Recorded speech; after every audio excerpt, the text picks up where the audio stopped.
모든 분들도 하나님의 은혜가 늘 있기를 바랍니다. 어떤 자리든지 자세를 잘 가다듬어서 예배해야 할 이유는 하나님 앞에 드리는 예배이기 때문에 그렇습니다. 우리가 온심을 다해서 함께 예배하는 이곳에서 또 저곳에서 우리 모든 처소에서 함께 하나님 앞에 드려지는 거룩한 예배가 되어질 수 있기를 바랍니다. 성탄절을 앞두고 설교를 준비하면서 누가복음 1장에 있는 기사들을 읽다가 오늘 본문에 있는 말씀을 읽게 되었습니다. 이 천사 가브리엘이 나세렛이라고 하는 작은 촌에 사는 처녀 마리아를 찾아가서 그에게 전한 말씀을 보면서 깊은 감동을 느꼈습니다. 이 처녀에게 찾아가서 천사가 뭐라고 말씀을 합니까? 28절 말씀을 보면 은혜를 받은 자여 평안할지어다 주께서 너와 함께 하시도다 이렇게 말씀을 하죠. 그런데 이 킹 제임스 버전 같은 그 영어 성경을 보면 은혜를 받은 자여, 은혜를 받은 자여라는 말을 highly favored, 그래서 은혜를 크게 받은 자여 이렇게 번역을 하고 있습니다. 원문의 카리토라는 말도 크게 호의를 입었다, 크게 은혜를 입었다라는 말이죠. 천사가 마리아를 보면서 하는 말이 은혜를 크게 받은 자여 평안할지어다 주께서 너와 함께 하시도다 라고 말씀하고 계시는 거예요. 이 말씀은 참 대단한 말씀이다 그런 생각을 하는 겁니다. 왜 그렇게 생각하느냐 하면 여러분도 생각을 해보세요. 크고 영화로우신 하나님, 온 우주에 충만하신 하나님, 너무 광대하셔서 작은 것은 하나도 눈에 들어올 것 같지 않은 그런 크신 하나님이 나사렛이라고 하는 작은 촌에 살고 있는 이 평범한 처녀를 보고 내가 너와 함께 한다 라고 말씀하셨다고 하니까 이게 얼마나 놀라운 일입니까? 어떻게 보면 하나님답지 않다 이런 생각이 들어요. 그만큼 위대하시고 크시고 놀라우신 분이면 하나님에게 걸맞는 상대할 만한 사람, 체면도 좀 서고 이런 사람을 상대해야지. 아니 저 시골 구석에 있는 여자를 보고 내가 너와 함께 하느니라 하나님답지 않다 이런 생각이 들거든요. 그 성경을 읽으면서 이런 생각이 문득 드는 거예요. 이 말씀은 보통 말씀이 아니겠구나 그런 생각이 드는 겁니다. 지금이야 마리아가 예수님을 낳았다고 하는 그 이유 때문에 온 세상 모든 여성들에게 추앙받는 대단한 인물이 되지 않았습니까? 지난 2000년 동안 여성 중에서 가장 위대한 사랑과 영예를 누린 사람이 있다면 아마도 마리아가 아니겠나 하는 생각이 들어요. 그녀를 그렇게 추앙하다 보니까 많은 여성들이 마리아라는 이름, 그 이름을 자기 이름으로 이렇게 삼아서 살거나 아니면 딸을 낳으면 그 딸 이름을 마리아라고 짓기도 했죠. 변형된 이름들만, 이 마리아라는 이름에서 변형된 이름들만 20가지가 넘는다고 합니다. 마리, 또 마리암, 마리아, 마르얌, 또 메리, 메리엠, 마르얌, 미리암 이런 이름 모두가 다 마리아라는 이름에서 변형된 그런 이름이라는 거죠. 남자들도 마리아라는 이름을 어떻게 남자 이름을 쓸 수 있을까? 이래서 나온 이름이 마리오, 마리우, 마리우스, 또 마리온, 우리나라에도 마리오 아울렛 이런 거, 마리오 이런 식으로 해서 이 많은 이름을 이제 마리아라는 이름에서 차용해서 그걸 변형해서 이렇게 사용을 했다는 겁니다. 얼마나 많은 사람들이 이 마리아라는 이름을 흠모해서 자기 신의 이름으로 이렇게 사용하고 있는지 몰라요. 언젠가 미국에서 조사를 해봤다고 그럽니다. 이 마리아라고 하는 이름, 그 마리아와 비슷한 이름을 가진 미국 여성이 얼마나 되나 찾아보니까 또 조사를 해보니까 372만 명, 372만 명이나 된다는 통계를 본 적이 있어요. 얼마나 대단한 일인가요? 원래 그 마리아라는 이름의 그 본래의 의미는 그렇게 좋지 않습니다. 좋은 의미가 아니에요. 비통 또는 고난, 슬픔 이런 의미를 가지고 있어요. 그 자기 이름에 비통, 고난 이런 거 쓰는 사람이 누가 있겠어요? 그 의미를 보면 그렇게 매력을 느낄 만한 그런 이름이 아닙니다. 이 마리아라는 처녀가 예수님을 낳았다고 하는 이 사건 때문에 그 이름이 그렇게 많은 사람들에게 사용되기도 하고 또 유명해지기도 했던 것이죠. 이렇게 유명해진 마리아를 하나님이 찾아오셨다고 한다면 그건 이상할 것도 별로 없습니다. 그런 마리아에게 하나님이 함께 하신다 말씀하셨다면 그건 수긍도 갈만해요. 그렇지만 여러분, 천사 가브리엘이 처음에 나사렛을 찾아가서 마리아와 만났을 때 그 마리아는 얼마나 보잘것없는 신분의 사람이었습니까? 누가복음 1장 48절 말씀을 보면 마리아 자신도 자기 자신을 일컬어서 비천한 여종 그렇게 표현을 했어요. 타페이노시스 둘레. 그러니까 타페이노시스라고 하는 말은 그런 뜻입니다. 창피하다, 뭐 굴욕적이다, 뭐 비천하다, 낮다, 뭐 그리고 뭐 보잘것없다 이런 뜻을 가지고 있어요. 뭐 어떤 의미인지 대충 아시겠죠. 둘레라는 말은 둘로스하고 조금 다르게 여자종, 여자 계집종 이것을 가리키는 그런 말입니다. 그러니까 마리아 자신은 스스로 자기가 비천한 계집, 좀 하잘것없는 뭐 정말 이렇게 보잘것없는 그런 유대에서도 뭐 시골 마을에 살고 있는 아주 약한 뭐 볼 것 없는 그런 여자다 이렇게 자기를 얘기를 하고 있어요. 그 말이 틀리지 않습니다. 더욱이 나사렛이라고 하는 그런 동네도 유대 시골 마을 아닙니까? 예수님이 나사렛에서 오셨다 그렇게 얘기를 하니까 요한복음 1장 46절에 나다나엘이 그렇게 얘기하죠. 나사렛에서 무슨 선한 것이 날 수 있겠느냐 이렇게 묻지 않습니까? 나사렛이라고 하는 그 이름 때문에 예수님이 얼마나 멸시를 당하고 무시당합니까? 또 조롱당하고 그러지 않습니까? 그만큼 나사렛이라는 고을 이름도 명예롭지 못한 데다가 거기서 그저 가난한 집안의 처녀, 내일 모레 또 목수일을 하고 있는 뭐 그런 한 총각 하고 결혼하게 되어져 있는 이 처녀였으니까 뭐 그 처지가 어떤 정도인지를 우리가 알 수가 있죠.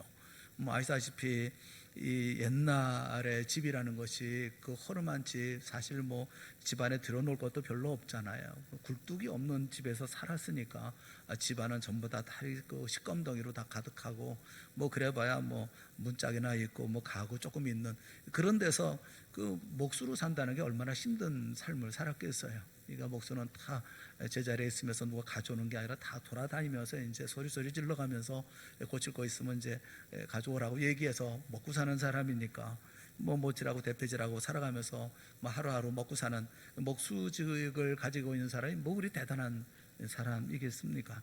뭐 그런 남자한테 시집가는 여자는 뭐 또 대단하겠어요. 여자로 태어나서 나이가 차서 한 남자에게 시집가고 뭐 시집가서 살다가 자식 생기고 뭐 그렇게 살다가 나이 들어 죽고 이렇게 평범하게 살다가는 여인이죠. 그런 여자를 높으신 하나님, 거룩하신 하나님, 존귀하신 하나님, 지혜와 권능에 충만하신 하나님, 온 세상을 다스리고 섭리하시는 그 하나님이 찾아가셔서 내가 너와 함께한다 이렇게 말씀하셨으니까 이게 사소한 일입니까? 얼마나 대단한 일입니까? 그러니까 천사 가브리엘이 그 은혜를 크게 받은 자여, 은혜를 크게 받은 자여 평안할지어다 주께서 너와 함께 하시도다 이렇게 말하는 것이 당연하죠. 그래서 말씀을 보다가 야 이거 참 대단한 일이구나 이런 그 느낌을 받는 거예요. 사랑하는 여러분, 우리는 여기서 그 은혜의 파격성을 보는 겁니다. 파격적인 은혜라는 거죠. 파격은 모든 격식을 다 파하는, 격에 맞지 않는, 격을 갖추지 않는 그런 은혜라는 말이에요. 내가 받을 만한 자격에 있어서 하나님이 그렇게 잘 봐주셨다면 그런 걸 은혜라고 말하지 않습니다. 이게 모든 이런 자격을 다 깨뜨려버리는 잘난 것도 없습니다. 뭐 사람들 사이에 유명할 것도 없고 뭐 가문이 좋은 것도 아니고 뭐 선할 것도 없습니다. 뭐 무슨 공로를 세운 것도 아니지 않습니까? 하나님의 마음에 드는 어떤 특별한 일을 한 것이 아님에도 불구하고 그 모든 자격이 없음을 무시해버리고 무조건 하나님이 그를 사랑해 주시고 함께 해 주시는 거, 그 은혜 아니겠습니까? 이것이 파격적인 은혜이고 뭐 격을 깨뜨리는 은혜 이렇게 얘기할 수 있죠. 말에게 임한 은혜가 바로 이런 파격적인 은혜였다라는 겁니다. 스톰스라고 하는 분이 은혜라는 게 뭐냐 이렇게 설명을 했어요. 은혜라는 게 뭐냐? 은혜란 공로로 얻을 수 있는 것이 아니요 당신의 무공로로 잃어버릴 수 있는 것도 아니다. 만일 당신의 선함과 자랑할 만한 것을 따라서 하나님이 주신 것이라면 그것이 구원이든 건강이든 장수든 북이든 간에 그것은 은혜일 수 없다. 은혜는 우리의 잘잘못을 따지지 않고 주시는 하나님의 선물이다. 그렇게 얘기했어요. 대단히 옳은 말이죠. 이 파격적인 은혜, 이것이 하나님이 한촌동네 마리아에게 주신 은혜라는 겁니다. 오해하지 말아야 될 것이 뭐냐면 마리아는 예수님을 잉태해서 낳을 여자였기 때문에 하나님이 그에게 찾아와서 내가 너와 함께 하느니라 말씀하신 것이 아닙니까?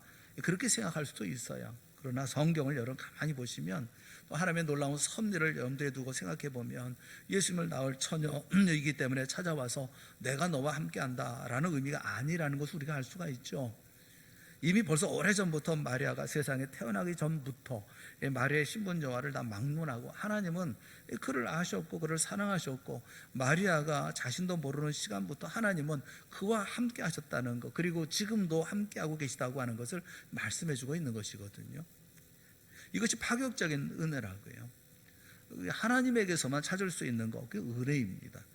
언젠가 영국에서 비교 종교학을 연구하는 학자들이 모여서 이렇게 모임을 갖고 토론을 한 적이 있다고 그래요. 비교 종교학이라는 게 뭐냐면 기독교라든가 불교라든가 회교라든가 힌두교 이런 종교들을 다 함께 놓고 연구하는 거죠. 비교해 가면서 연구하는 거죠. 그러니까 예수 믿는 사람도 연구할 수 있는 학문이기도 하지만 안 믿는 사람들도 이제 연구할 수 있는 그런 학문이에요. 이 비교 종교학을 전공하는 학자들이 모여서 이제 이야기를 하는 겁니다. 그 시간에 다른 주제가 뭐냐면 기독교가 다른 종교에 비해서 무엇이 독특하냐라는 거죠. 기독교가 뭐가 다르냐, 다른 종교에 비해서 뭐가 다르냐. 여기 다양한 이 종교의 깊은 조예를 가지고 있는 학자들이 모여서 기독교를 중심에 놓고 기독교가 가지고 있는 독특한 교리, 독특한 것이 뭐냐, 이것을 이제 토론을 한 거예요. 기독교에는 하나님이 사람이 되셨다, 이 성육신 인카네이션이라고 하는 이 교리 중요하죠. 우리가 성탄을 맞아서 축하하는 이유도 하나님이신 예수님이 사람이 되어 세상에 태어나셨다는 그 사건 때문에 우리가 성탄절을 축하하며 감사하죠. 얼마나 대단한 일입니까? 하나님이 사람이 되셨다. 이것은 기독교만이 갖고 있는 교리다. 이것은 독특하다.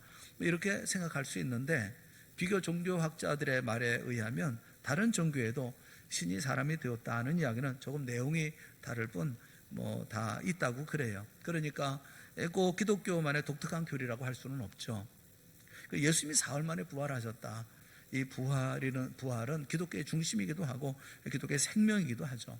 그런 다른 종교에서도 신이 죽었다가 살아났다는 그 이야기를 하는 데가 있다고 그럽니다. 그러니까 기독교만 부활을 말하는 것은 아니다. 이런 식으로 이제 티격태격 이제 토론을 벌이고 있었다는 거예요. 그런데 그때 캠브리지 대학에 유명한 크리스찬 교수가 있었습니다. C.S. 루이스라고 하는 분이 계시죠. 유명한 변증학자이기도 합니다. 그분이 토론하는 장소에 들어왔습니다. 들어갔더니 상당히 열띤 토론이 벌어지고 있고 이러고 있으니까 이제 물었어요. 도대체 뭘 가지고 그렇게 토론하고 있습니까? 그랬더니 그들이 대답을 했습니다. 기독교가 다른 종교에 비해서 독특한 게 뭐냐 하는 이것을 가지고 우리가 토론을 하고 있습니다. 그런데 아직 답을 얻지 못했습니다. 그랬더니 C.S. 루이스가 그렇게 대답을 했다는 거예요. 그거 대단히 쉬운 문제입니다. 기독교가 다른 종교와 다른 것이 있다고 한다면 한마디로 말할 수 있는데 그것은 은혜입니다. 은혜가 기독교의 독특한 면이죠. C.S. 루이스가 그런 말을 하니까 거기 있는 사람들이 그것을 가지고 또 토론을 했어요. 과연 은혜가 기독교만이 갖고 있는 독특한 교리냐, 이게 독특한 거냐 하는 거 가지고 토론하다가 결론을 내렸답니다. 그 말이 옳다. 기독교가 가지고 있는 독특한 교리, 다른 데서 찾아볼 수 없는 것이 은혜다라고 결론을 내렸다라는 기사를 본 적이 있습니다. 이 기독교만이 은혜를 가지고 있어요. 아무 조건 없이, 아무 조건을 요구하지 않고 하나님이 우리를 찾아오셨다. 굉장한 은혜죠. 아무런 조건을 달지 않고 오직 믿기만 하면, 예수 그리스도를 믿기만 하면 영생을 주신다고 약속하신 거, 이거 얼마나 대단한 은혜입니까? 파격적인 은혜, 기독교만이 가지고 있는 은혜죠. 마리아와 같이 비천한 여인을 찾아와서 내가 너와 함께한다 말씀하시는 그런 은혜, 다른 종교에서는 상상도 못하는 그런 은혜입니다. 우리가 철저히 죄인이고 우리가 철저히 원수임에도 불구하고 예수 그리스도의 피로 우리의 모든 죄를 씻어주시고 무조건 자신의 자녀로 삼아주신다고 하는, 이게 얼마나 대단한 놀라운 은혜입니까? 이런 은혜를 기독교만이 가지고 있는 거예요. 불교에서 가르치고 있는 소위 피 안에 이르는 8개의 길 이런 것이든지 힌두교의 인과응보 교리라든지 또 유대교에서 가지고 있는 어떤 율법이라든지 회교가 얘기하는 계율이라든지 이런 모든 것들은 은혜와는 전혀 관계가 없습니다. 모두가 다 인간으로 하여금 구원을 얻기 위해서 노력하라고 가르치고 있죠.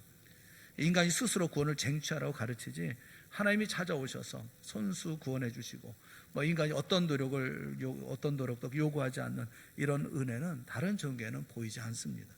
그래서 마리아에게 찾아오셔서 은혜를 받은 자의 평안할지어다, 주께서 너와 함께 하시다라고 말씀하고 있는 이 은혜, 하나님만이 주시는 그런 은혜인 거죠. 근데 여러분, 이 은혜를 마리아만 받은 은혜입니까? 이 은혜가 마리아만 받은 것입니까? 저는 누가복음 1장을 읽으면서 다시 한번 확신을 하게 됐습니다. 마리아를 보면서 더욱 확신하게 되었습니다. 그처럼 비천하고 하찮은 그 마리아를 아시는 하나님이시라고 한다면 오늘 나를 아시는 것도 틀림이 없습니다. 그리고 초라한 여자를 하나님이 은혜 베푸셔서 함께 하셨다고 한다면 그 하나님이 오늘 나와 함께 하시는 것도 틀림없는 사실입니다. 이걸 다시 한번 확인하고, 그리고 마음에 감동이 있었죠. 저는 여러분도 마찬가지라고 생각을 합니다. 마리아를 찾아오셔서 내가 너와 함께 하신다 말씀하셨던 그 하나님이 바로 나의 하나님, 우리의 하나님이시고, 또 나와 함께 하시는 그 하나님이 또 우리와 동행하시는 하나님이라는 사실을 꼭 믿는 우리 모두가 될 수 있기를 바랍니다. 여러분, 성탄의 감기가 어디서 오는 겁니까? 무엇이 기쁜 겁니까? 크리스마스가 왜 메리 크리스마스입니까? 왜 성탄이 기쁜 날이라고 합니까? 하나님이 비천한 나를 찾아오셨기 때문에 그래요. 찾아오신 그분이 나와 함께 하신다는 임마누엘의 은혜 때문에 그렇습니다. 그래서 성탄이 기쁜 날인 거죠. 독일의 유명한 신학자는 헬무트 틸리케라고 하는 분이 있습니다. 그분이 이런 말을 했어요. 성탄이 우리에게 말해주는 것은 하나님은 우리가 어디에 있든지 찾으러 오신다는 사실이다. 이것이 성탄의 메시지다. 하나님이 우리가 어디에 있든지 찾아오신다. 그리고 모든 것이 절망에 다다른 듯이 보이는 바로 그 순간에 하나님의 기회는 시작된다는데 성탄의 메시지가 있다. 그렇게 얘기를 했습니다. 제가 풀어서 좀 말씀을 드리면, 내가 하나님을 찾아가는 것이 아닙니다. 하나님이 나를 찾아오십니다. 이게 은혜인 거죠. 이것을 은혜라고 말합니다. 이게 성탄이 주는 메시지라는 겁니다. 마리아를 찾아오셨던 하나님, 예수님을 통해서 우리 모두를 찾아오신 하나님, 바로 그 하나님이 나를 찾아오셨다는데 성탄의 메시지가 있고, 그것은 내가 절망에 빠져서 내가 고통을 당하며 허덕이고 온 천지가 캄캄해 보이는 그 순간에 하나님은 나를 통해서 하나님의 놀라운 일을 행하신다는, 그것을 가르쳐 주신다는 데에 성탄의 메시지가 있다라는 겁니다. 이것이 바로 기독교의 은혜다라는 것이고, 이것이 바로 마리아가 체험한 은혜라는 겁니다. 우리 모두가 체험하는 은혜이고 체험하게 될 은혜라고 말씀하고 있는 거죠. 여러분, 우리 모두는 다 마리아처럼 평범한 사람들입니다. 저 같은 사람도 길에 나가서 한나절 돌아다녀 본다 하더라도 저 아는 사람이 누가 있겠어요? 하나도 없어요. 다 평범하죠. 부자도 아닙니다. 가문이 좋은 것도 아니에요. 잘난 것도 없어요. 우리가 아무리 잘났다고 하더라도 잘난 사람 옆에 갖다 세워놓으면 하나없이 위축이 되지 않습니까? 다 우리는 못났습니다. 내놓을 것도 하나도 없어요. 그럼에도 불구하고 하나님은 지금도 나를 찾아오시고 내가 너와 함께한다 말씀하십니다. 이게 얼마나 이건 놀라운 은혜입니까? 성탄절은 그래서 당연히 나를 찾아와 주시고 언제나 나와 함께 하시는 하나님의 그 은혜에 감사해야 하는 날인 것입니다. 해마다 성탄절에는 우리가 다 함께 모여서 성탄 축하 예배를 드렸습니다. 그런데 올해는 함께 모이기가 어려울 것 같습니다. 코로나19로 인해서 영상으로 예배를 드려야 하기 때문에 그렇습니다. 그게 참 아쉬워요. 더더군다나 성탄 감사도 제대로 드릴 수 없을 것 같아서 참 걱정이 많이 됩니다. 저는 한번 우리 모두가 다 온라인으로 예배 드릴 때 전보다 더욱 이 온라인으로 감사하는 마음을 표현하는 날이 됐으면 좋겠다는 생각이 들어요. 전에는 현장에서 예배 드리면서 우리 모두가 감사하면서 이렇게 봉투로 다 해서 이렇게 예배를 드렸지만 이번 성탄절에는 영상으로 각각 처소에서 여러분이 있는 처소에서 예배를 드리지 않습니까? 그렇다고 한다면 우리의 감사의 마음을 온라인으로 다 함께 표현할 수 있는 그런 날이 됐으면 참 좋겠다 싶은 거예요. 전보다도 훨씬 더 우리의 기쁨과 감사가 넘치는 그런 성탄절이 되었으면 참 좋겠다 싶어요. 코로나19 때문에 모임도 좀 어려워지고 모든 것들이 어려워졌기 때문에 우리의 믿음 생활이 소홀해지는 겁니까? 하나님 향하는 자세가 우리가 소홀해진 것입니까? 절대 그렇지 않습니다. 우리는 그렇지 않습니다. 우리는 힘을 다해서 하나님 앞에 예배하고 또 힘을 다해서 하나님 앞에 헌신을 합니다. 우리가 이때에 영상으로 예배드리면서 헌금하는 거 액수가 얼마나 될까 걱정하실 이유는 없는 것이, 저는 보면서 성도들이 힘을 다해서 헌금을 하는 모습을 봐요. 온라인을 통해서 헌금을 하면서도 최선을 다해서 하시더라고요. 저는 이럴 때 우리가 온라인으로 헌금하면서 하나님 앞에 진정히 감사의 마음을 표현하면 참 좋겠다. 하나님께서 정말 기뻐하실 만한 성탄절이 되지 않겠나. 모여서 하는 것도 중요하지만 우리가 흩어져 있지만 그러나 우리의 마음을 모아서 하나님 앞에 이렇게 감사의 마음을 표현하는 주님의 은혜에 대해서, 나와 함께 하시는 하나님의 은혜에 대해서 진정한 감사를 하나님 앞에 온라인으로 표현할 수 있는 그런 날이 됐다고 한다면 훨씬 더 좋은 기회가 아니겠나 하는 생각이 드는 거예요. 우리의 2020년 성탄절이 이렇게 진정한 감사를, 더 많은 감사로 하나님 앞에 표현할 수 있는 복된 날이 되어질 수 있기를 주님의 이름으로 축원합니다. 하나님이 우리와 함께 하신다. 이건 놀라운 은혜예요. 그런데 여러분, 우리가 인생의 삶을 살면서 인생에 그 힘든 고비고비가 있지 않습니까? 쉴 틈 없이 몰아닥치는 이런 파도처럼, 이런 물결에 휩쓸리는 것처럼 망망한 대해 같은 이런 세상을 살다 보면 하나님이 나와 함께 하신다 라고 하는 이 믿음을 끝까지 붙들고 지킨다고 하는 것이 쉽지가 않습니다. 우리가 모르지 않습니다. 하나님이 나와 함께 하신다는 것을 우리가 압니다. 그런데 우리 신앙생활에서 어떤 면에서 가장 뛰어넘기 어려운 장애물이 있다고 한다면 그것은 하나님이 나와 함께 하신다라는 믿음이 흔들린다는 겁니다. 그럴 때는 참 이게 어려워요. 심할 때는 하나님이 도대체 어디 계시는 거지? 하나님이 살아계시다면 이런 일이 있을 수 있나? 이렇게 하나님의 존재 자체를 부정하게 되어지는 이렇게 절박할 때도 있거든요. 과거의 선지자들도 이런 일이 있었어요. 하나님이 계시는 겁니까? 계시다면 어떻게 이런 일이 있을 수 있습니까? 이렇게 부르짖었던 때도 있었죠. 우리 믿음의 선배들도 이런 시험에 넘어진 적도 많이 있습니다. 제가 아는 몇 분을 보아도 평안할 때 그렇게 주님을 잘 믿고 섬겼던 분들인데, 주님을 섬기던 분들이 감당할 수 없는 이런 어려움이 있고 힘든 이런 고비고비를 만나면 또 고통의 수렁에 빠지니까 하나님이 나와 함께 하신다는 것을 부정하게 되더라고요. 하나님이 나와 함께 하신다면 어떻게 이런 일이 있을 수가 있습니까? 당연히 우리 모두는 누구라 할 것 없이 그런 믿음의 혼란을 만날 때가 있죠. 여러분, 세상 살다 보면 내가 잘못해서 화를 자초하는 일이 있어요. 게을러서 내가 당하는 어려움이 있고요. 젊어서 함부로 살다가 나이가 들어서 고생하는 경우도 있습니다. 어떤 때는 예수 잘 믿고 또 하나님의 말씀대로 살았으면 절대 일어나지 않았던 일들, 이런 일들이 있죠. 내 머리 믿고 살고 내 젊음 믿고 건방지게 또 까불면서 살다가 당하는 그런 화도 있어요. 그런데 성실하게 살았습니다. 정직하게 살았어요. 진실하게 살았습니다. 땀 흘리며 살았습니다. 믿음으로 살았어요. 사랑하며 살고 용서하며 살고 섬기며 살고 희생하며 살았습니다. 주의 말씀대로 살아보려고 몸부림치며 열심히 살았어요. 그래서 지금 내가 당하는 고통은 내가 잘못해서 당하는 고통이 아니에요. 오히려 내가 아니고 다른 사람이 잘못해서 내가 뒤집어 쓰는 경우가 있어요. 억울한 일을 당하는 일들이 많습니다. 이럴 때가 문제죠. 여러분, 한번 가만히 생각을 해보세요. 하나님이 나와 함께 하신다면 어떻게 이런 일이 있을 수가 있나? 그 말 안 하겠습니까? 나는 믿음으로 살아보려고 애쓰고 노력했는데 왜 나는 이렇게 어려움을 당하고 이렇게 힘든 일을 당합니까?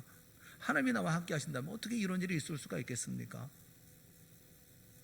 내가 잘못했다면 회개라도 하지만 내가 그렇게 성실하게 노력을 하고 지금까지 하나님 앞에 믿음으로 살겠다고 애를 쓰면서 사업하고 애를 쓰면서 장사하고 애를 쓰면서 직장 다녔는데 이게 뭡니까? 하나님이 나와 함께 하신다면 어떻게 이런 일이 있을 수가 있습니까? 왜 미리 하나님이 막아주지 않으셨습니까? 하나님이 나와 함께 하신다면 사전에 무슨 경고라도 해줘야 될 거 아닙니까? 침묵하고 계시고 왜 잠잠히 계십니까? 그러는 거죠. 잠잠하시면서 내가 너와 함께 한다. 그게 무슨 의미가 있습니까? 여러분, 이런 말 안 하시겠어요?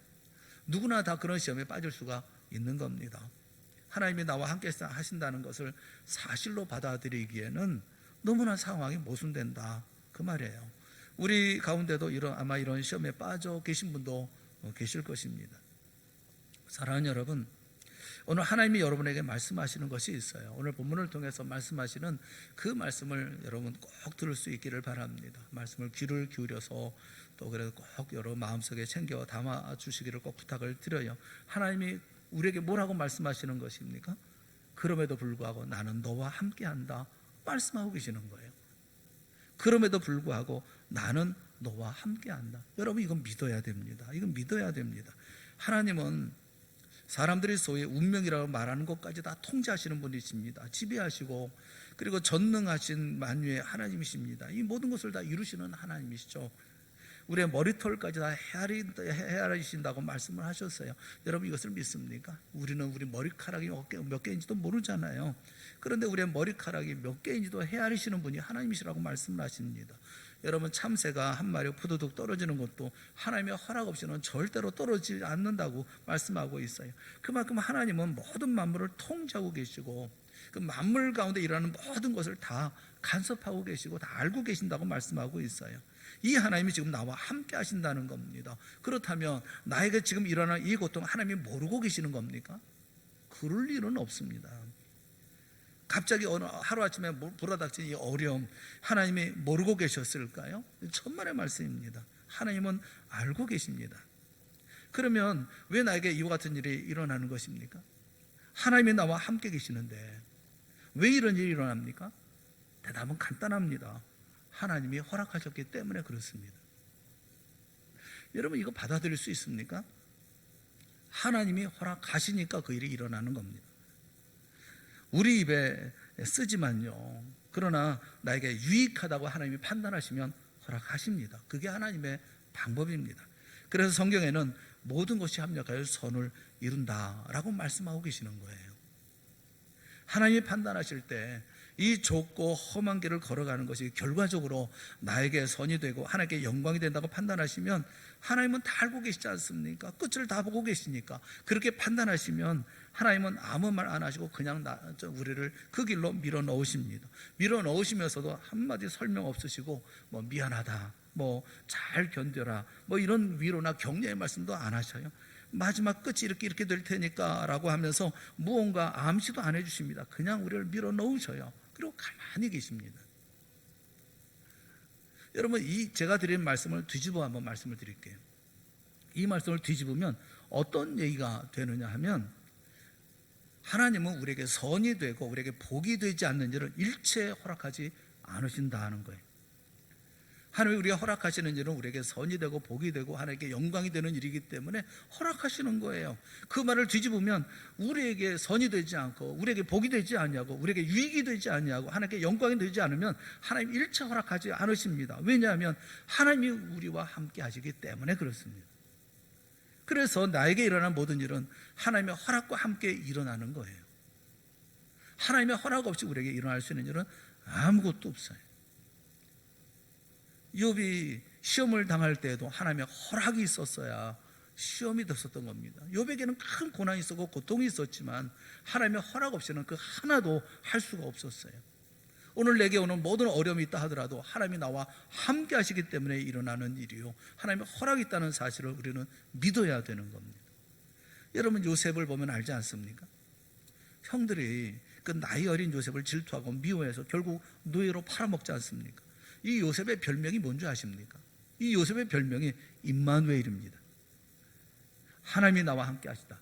요셉의 기사를 보면 중요한 매 순간순간마다 말씀하시는 한마디가 있어요. 그 말씀이 뭡니까?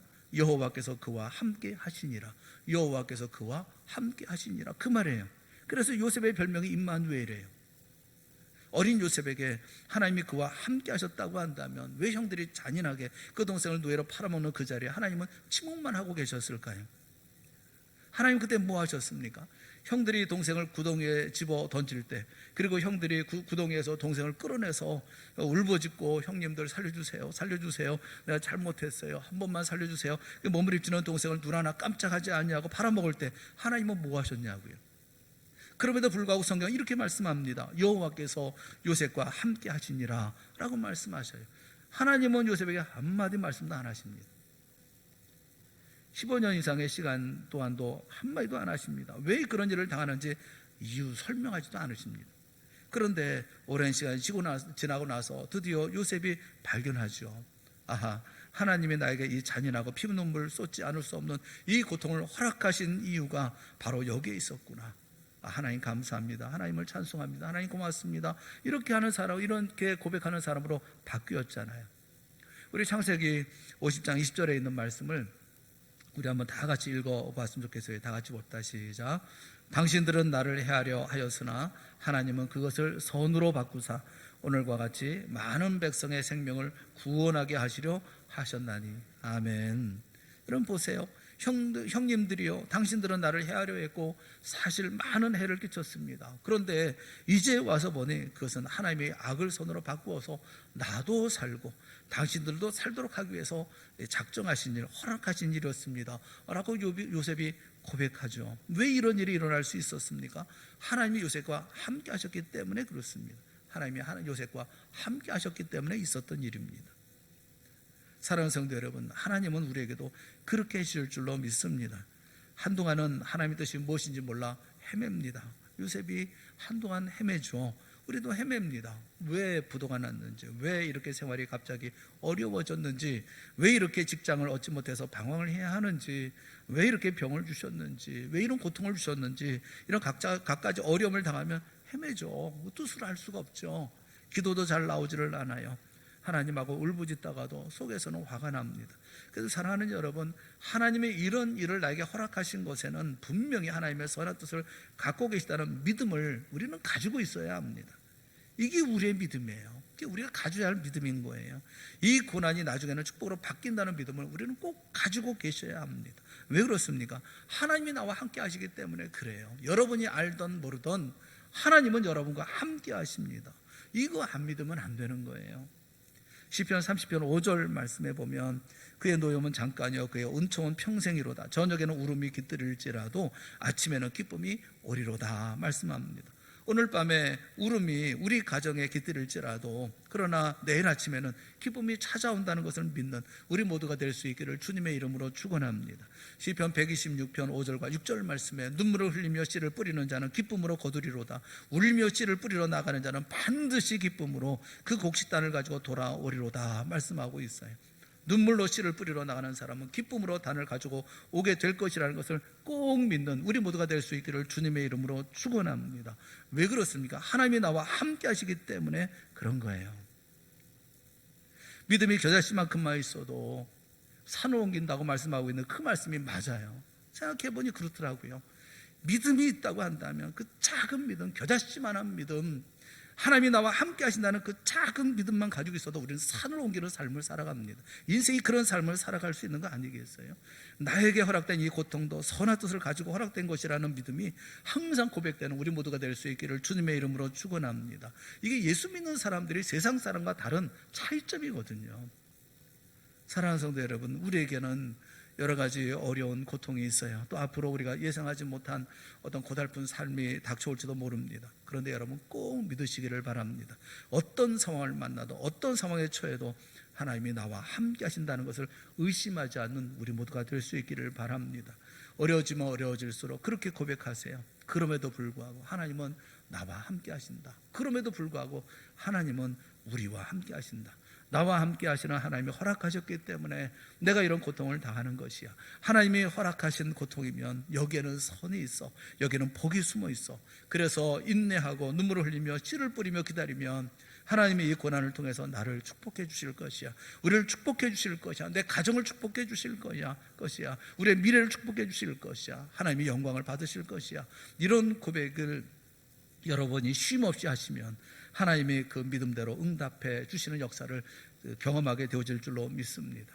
우리 모두에게 이와 같은 하나님의 축복이 다가오는 이런 성탄절이 되어질 수 있기를 바라고, 또 2020년의 이 연말이 되어질 수 있기를 바라고, 또 2021년 새해에 우리의 삶을 통해서 확연하게 드러나는 역사가 있게 되어질 수 있기를 축원합니다. 우리가 어디를 가든지 주께서 나와 함께 하신다라는 간증이 끊이지 않는 풍성한 삶을 살아가는 우리 모두가 될 수 있기를 바라는 것입니다. 사랑하는 여러분, 주님은 우리와 함께 하십니다. 마리아와 함께 하신 하나님은 그 마리아, 비천한 마리아를 찾아가셨던 것처럼 우리에게 찾아오셔서 우리와 함께 하십니다. 평생을 함께 하시고 영원한 날들을 함께 하십니다. 비록 내가 어렵고 힘들고 하나님을 원망하고 하나님을 떠나는 자리 가운데 있고 등지는 자리에 있다 할지라도 하나님은 결코 나를 떠나지 않으십니다. 나와 함께 하십니다. 그리고 그 가운데 하나님의 역사를 이루어 가십니다. 하나님의 역사 속에서 감사와 찬송이 우러나오는 복된 믿음의 역사를 만들어 우리 동산의 모든 성도들이 다 되어질 수 있기를 주님의 이름으로 축원합니다. 함께 기도하겠습니다. 사랑의 하나님 아버지, 우리에게 믿음을 허락하여 주시옵소서. 겨자씨만한 믿음이 있다 하더라도 산을 옮길 만한 믿음이라고 말씀하여 주셨사온데, 주여 하나님이 함께 하시는, 주님께서 나와 함께 하신다는 믿음 우리가 잊지 않게 하여 주시옵시고, 저버리지 않게 하여 주시옵시고, 버리지 않게 하여 주시옵시고, 그 믿음으로 산을 옮기는 그 인생의 삶을 살아갈 수 있도록 은혜 베풀어 주시옵소서. 우리가 이 고백으로 삶을 살게 하시고 이 간증으로 살게 하여 주시옵시고, 그 결실로 하나님의 영광 나타내며 살아갈 수 있도록 우리 동산의 모든 성도들에게 복 내려 주시옵소서. 예수님의 이름으로 기도드리옵나이다. 아멘. 우리 모두 자리에서 다 같이 일어나셔서 우리 384장 우리 찬송하겠습니다.